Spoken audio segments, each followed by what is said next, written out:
Vamos fazer a leitura do capítulo 26, a transição. Hoje, a seção 1, o sacrifício da unicidade.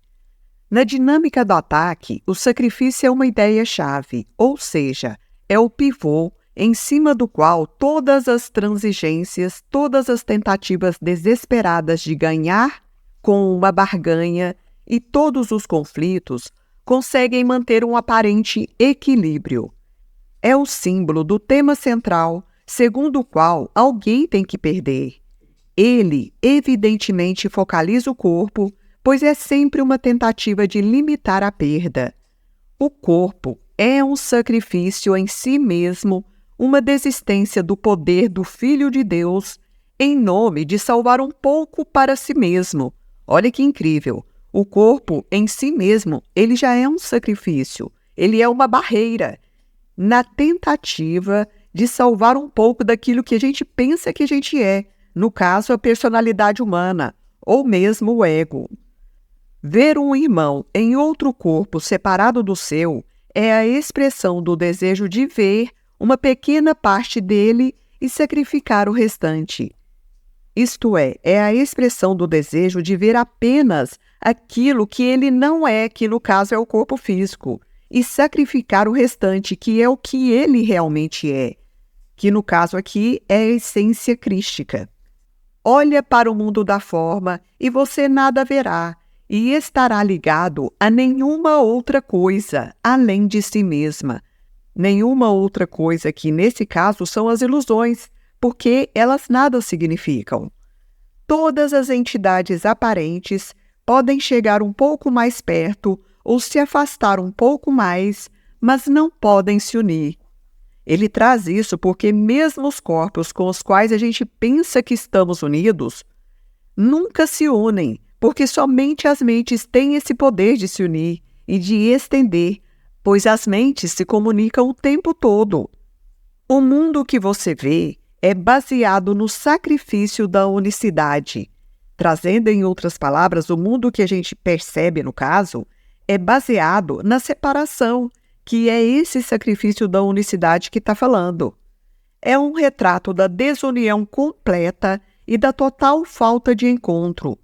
É um retrato da desunião completa e da total falta de encontro porque nos enxergamos todos separados como sendo corpos físicos. Em torno de cada entidade é construída uma muralha aparentemente tão sólida que se tem a impressão de que o que se encontra do lado de dentro nunca poderá alcançar o que está do lado de fora, e o que está fora jamais poderá alcançar e se unir ao que está trancado lá dentro. Agora ele considera cada ser como sendo uma entidade, e em torno de cada entidade está construída uma muralha aparentemente sólida, que no caso é o corpo físico, e que por isso mesmo dá a impressão de que aquilo que está dentro, que é a nossa essência, o nosso ser uno, nunca poderá alcançar o que está do lado de fora, e todo o mundo percebido também jamais poderá alcançar e se unir ao que está trancado lá dentro. E só trazendo uma consideração, uma abordagem minha para essa frase que foi dita, eu entendo hoje que nós estamos aqui para fazer essa união de forma a unir matéria e espírito, porque nós somos seres espirituais. E se estamos aqui projetados na matéria, é justamente para que a gente torne tudo sagrado, para que a gente sacralize a matéria, e não mais com separação, com esse olhar de competição, de julgamento, de crítica, de querer sempre ter mais do que o outro, de querer ganhar o tempo todo, porque aí a gente sai dessa ideia da unicidade, agindo dessa forma, através da separação. Cada parte tem que sacrificar a outra para manter-se completa, pois se elas se unissem, cada uma perderia sua própria identidade e os seus seres são preservados através da sua separação. No caso aqui, os seres que ele traz são os nossos eus humanos, ou os egos, ou personalidade, tanto faz, porque a gente cria barreiras que são também os nossos universos individuais, repletos de crenças, de culpas, de julgamentos, de medos e de limitações como um todo. E assim, nós temos medo de mostrar para o mundo quem realmente somos e por isso vivemos personagens em diferentes contextos. O pouco que o corpo cerca torna-se o ser preservado com o sacrifício de todo o resto. E todo o resto tem que perder essa pequena parte, permanecendo incompleto para manter intacta essa identidade. Olha que incrível que está trazendo. Nós somos um ser único, filho unigênito de Deus manifestado aqui.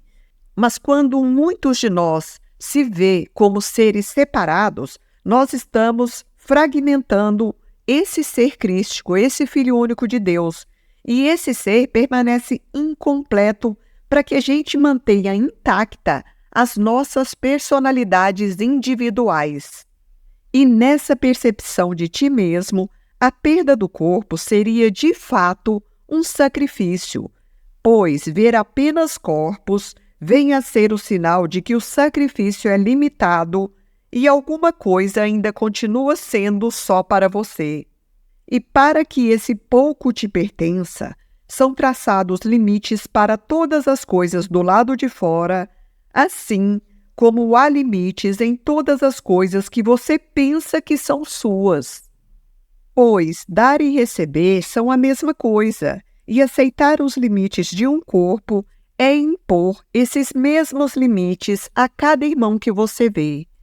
E se dar e receber são o mesmo, você não pode deixar de ver o seu irmão assim como você vê a ti mesmo.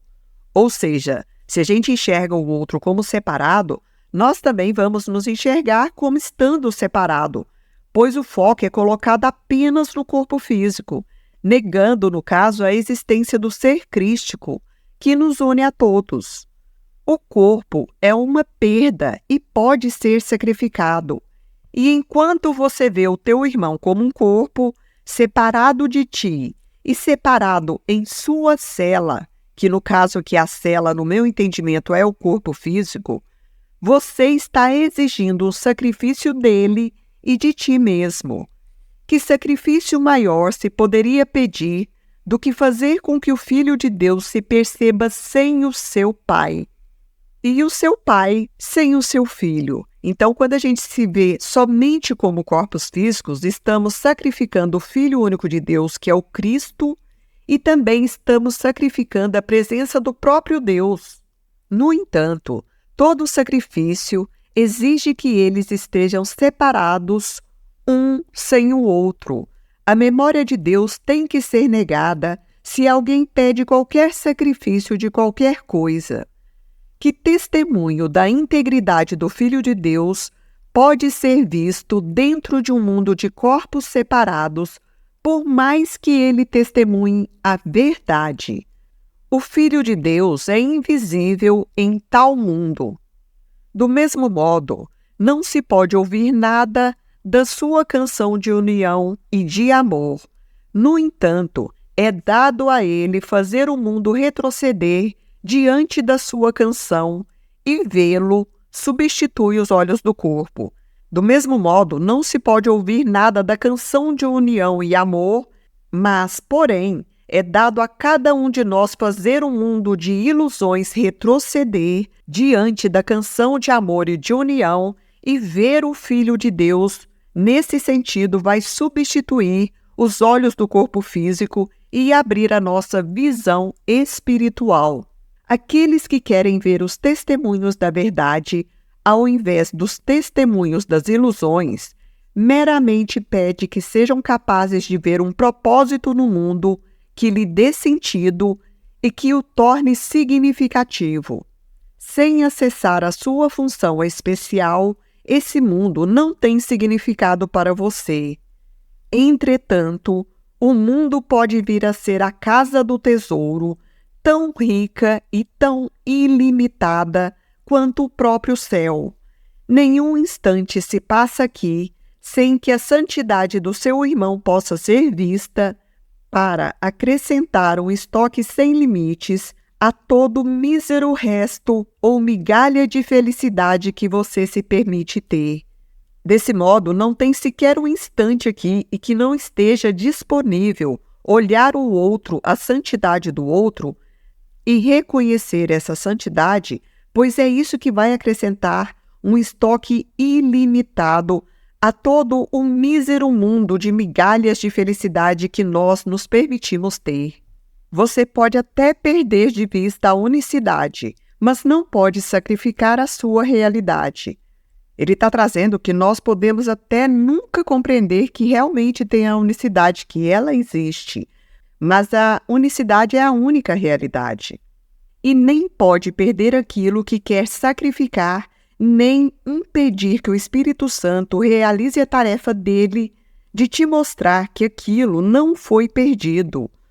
Ouve, então, a canção que o seu irmão canta para você, deixa que o mundo retroceda e aceita o descanso que o seu testemunho te oferece em nome da paz.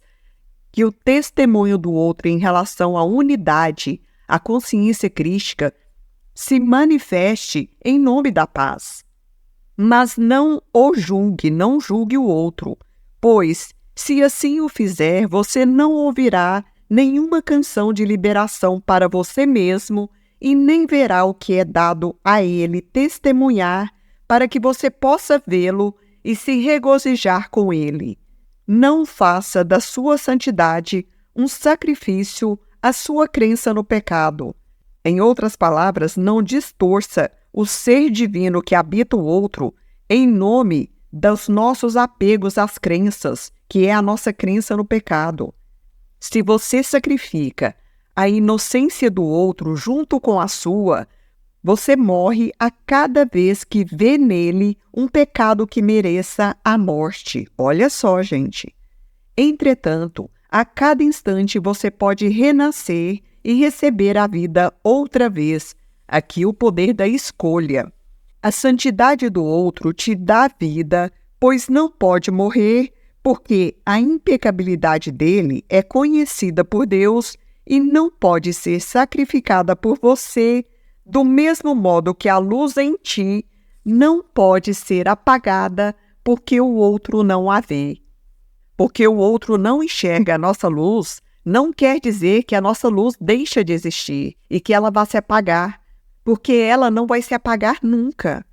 Você que quer fazer da vida um sacrifício e faria com que os teus olhos e ouvidos testemunhassem a morte de Deus e de seu Filho Santo, não pense que tem poder para fazer deles o que não é a vontade de Deus para eles.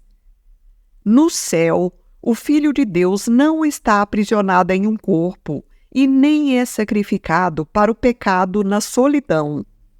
E assim como ele é no céu, assim tem que ser eternamente e em toda parte. Ele é o mesmo e será o mesmo para sempre, nascido de novo a cada instante, intocado pelo tempo e muito além do alcance de qualquer sacrifício de vida ou de morte, pois ele não fez nenhuma das duas, ou seja, ele não fez nem a vida e nem a morte.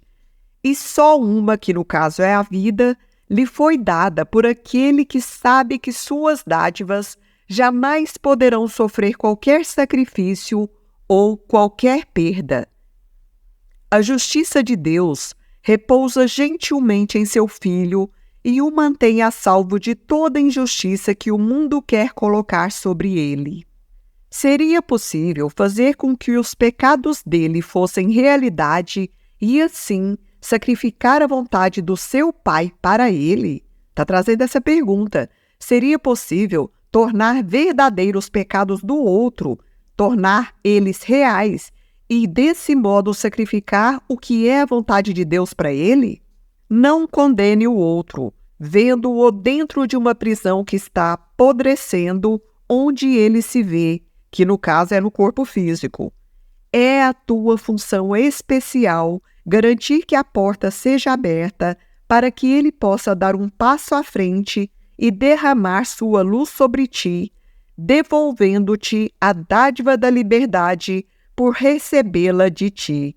No caso, pelo fato de a gente mesmo ter dado a dádiva de liberdade para o nosso irmão.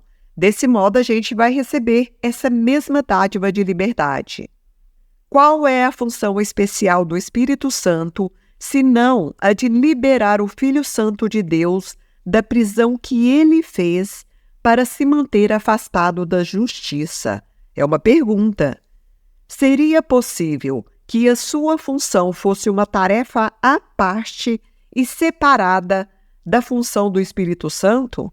Olha só, gente. Então ele finaliza com essa pergunta, deixando claro aqui que a nossa função é a mesma do Espírito Santo, a nossa vontade é a mesma vontade de Deus, por mais que a gente não tenha esse conhecimento ainda, porque estamos caminhando para isso.